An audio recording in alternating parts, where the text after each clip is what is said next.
During the COAP Alaska trip in September 2024, we had the opportunity to photograph an award-winning Grumman Goose owned by John Pletcher. We had 6 photographers, so Steve Comber secured a de Havilland Beaver from Russ Flying Service as our photo ship. However, the day before the flight, the Beaver became unavailable, so we switched to a Cessna 206. However, the 206 could only carry 5 passengers, so I took one for the team and took myself off the flight. But all was not lost, because I got to join Burke Mees in the Goose. This video will contain minimal narration and no music, thus leaving you to enjoy the engine noise. However, stay tuned till the end of the video when John Pletcher gives us the tutorial on operating the unusual seaplane tugs that are scattered across Lake Hood Seaplane Base.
Bringing the R985s to life, Burke taxied across the road to the ramp and we settled into Lake Hood and water taxied over to Lake Spinard where we awaited the 206.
should be noted here that Mark Jones martyred himself when the weigh-in at Rust showed that the 206 would be over gross with all 5 passengers and the pilot aboard. Bravo, Mark. Bravo.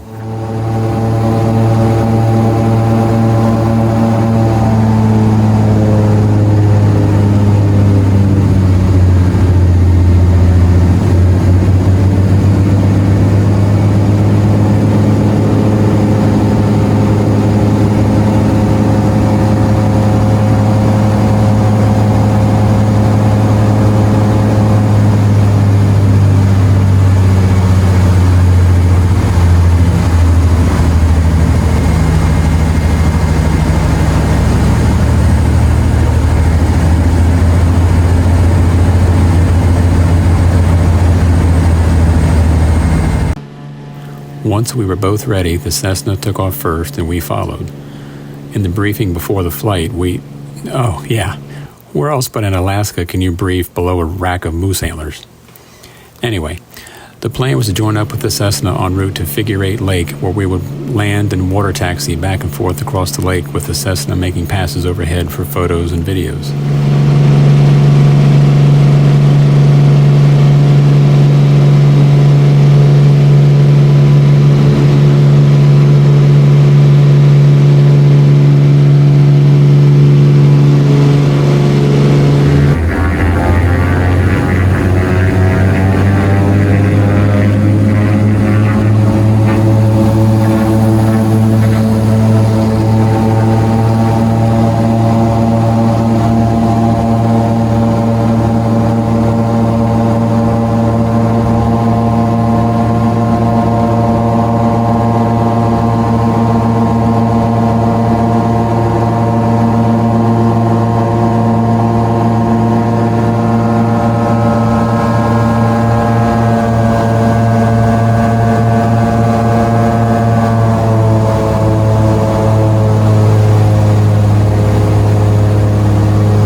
about 30 minutes on the lake, we took off again and formed up with the Cessna for more photos and videos while we headed back to Anchorage.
Touched down smoothly on Lake Spinard, we again water taxied over to Lake Hood, where Pletcher greeted us at the hangar.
Okay, so we steer backward and we back it up like this by turning to the right. And then when we get it about here, why we turn it to the left, which will make the front go to the right. And then there's lift truck races that we do up and down the taxiway. Well, we haven't done it recently, but that's always exciting. So the thing to do here is get our windshield wiper going, so we can see where we're going. And then we steer to the left to make the front go to the right. And then we get about here, and we correct that. And we get it. See the marks on the float, on the spreader bars? Right. Those are blue. Got a mark that's black in the center of the lift truck. Yeah. And we align those two. And then we have magic white wire ties at the end of the lift. And we're going to make those come up behind the spreader bar so that we know that we're on top of things. And so that we know the spreader bar isn't going to fall off the end of the lift. Now the canoe paddle, you see, is there. Okay. So we don't want to wipe it out. So we make sure that we're down here like this, and then you'll notice that the floats, the sides of the floats are not square. They go toe in, and so you want to be more or less up at the top of your lift before you spread the spreaders out, because otherwise you'll be jamming them into the side of the float. I see. So now we lift the two throttle. If you go this way, and see, these two are the up. And if you see, this one is lifting the front of the float, and this one is lifting the back of the float. They operate different hydraulic pistons. Okay. And then these are the left and right for the spreaders. Okay.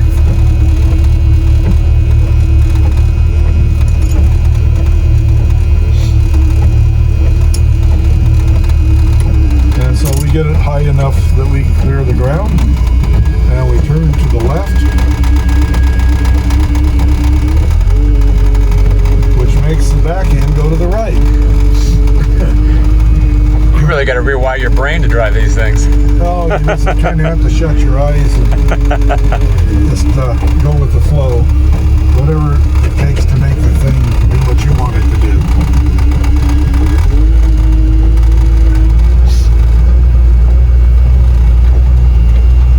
And so now we come up here and to clear the wing of everything and the other airplane, the left front driver wheel or idler wheel on the front of this rig goes on the black mark on the floor. Gotcha. And that clears the left wing tip on the hanger. Okay. Unless somebody moved the hanger, in which case it doesn't work. Okay? Yep. So anyway, we have to clear the 700 Land Rover parts that are over here. I'm not kidding, there's 700 Land Rover parts. And then when we get in sufficiently, we set this thing down.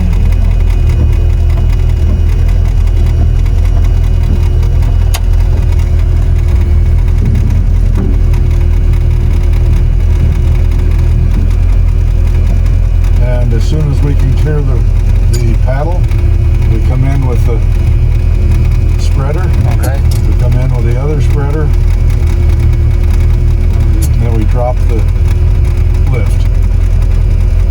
And we're all the way in. We want to make sure that the nose of the floats will clear the door closing.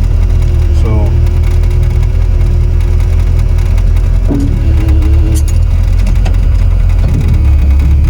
and that's a more or less successful placement of the aircraft. That is fascinating.